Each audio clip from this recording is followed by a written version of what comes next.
Okay, so that is the old speaker, as you can see.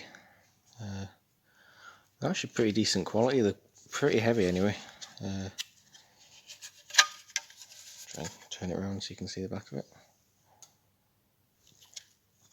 And that there is the hole where I used to go in. You can see why I need the adapter, because that is your window runner.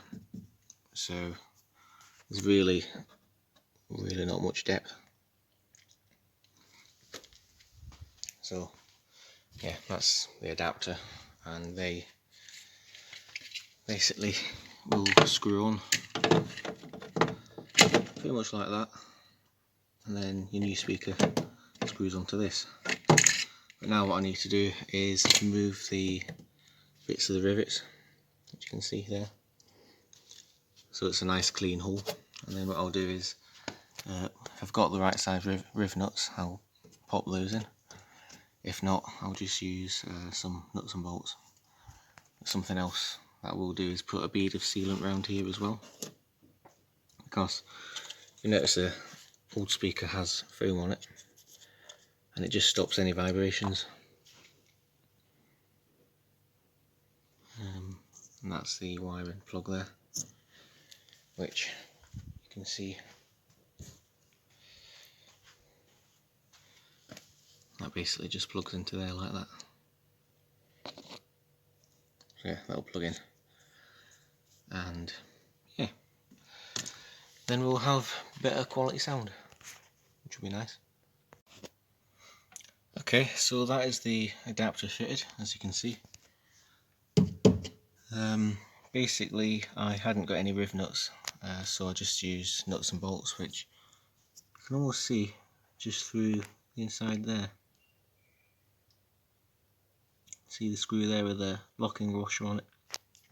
So yeah, that goes through, and goes through the panel into the back there, where there is some Nylock nuts with some washers on behind, so it's not going to come off, as you can see.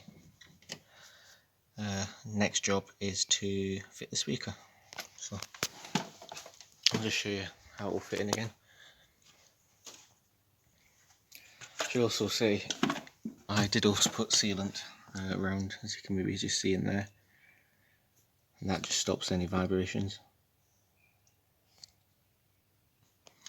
So yeah, the speaker, it'll be going in upside down because the terminals are at the top there.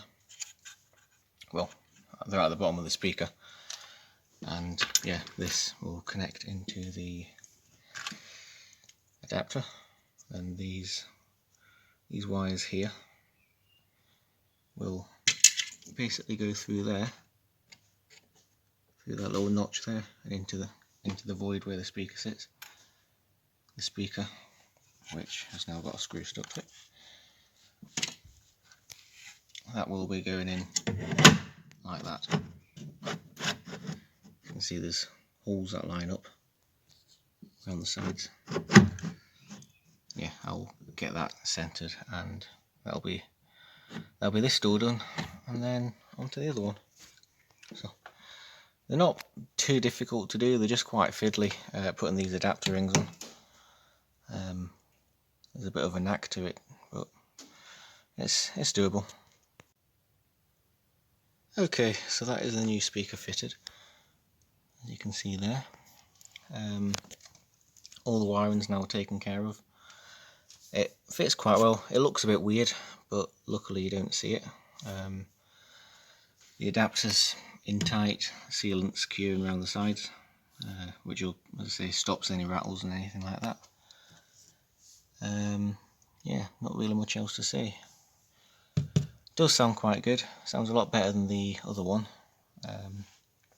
That's basically because this one, the cone's made out of plastic, whereas the other one's cardboard, and this is obviously higher wattage as well.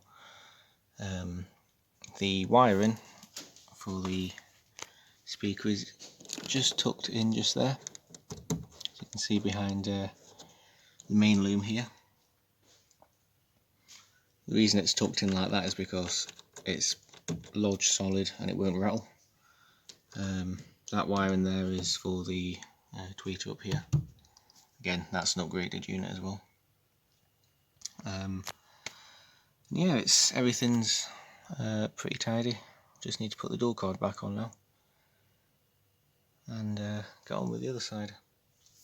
But in case you hadn't seen the other videos, that is the original front speaker found in the Fabias. They're not terrible, but they're not great either if you're wanting to run an amplified system like I do.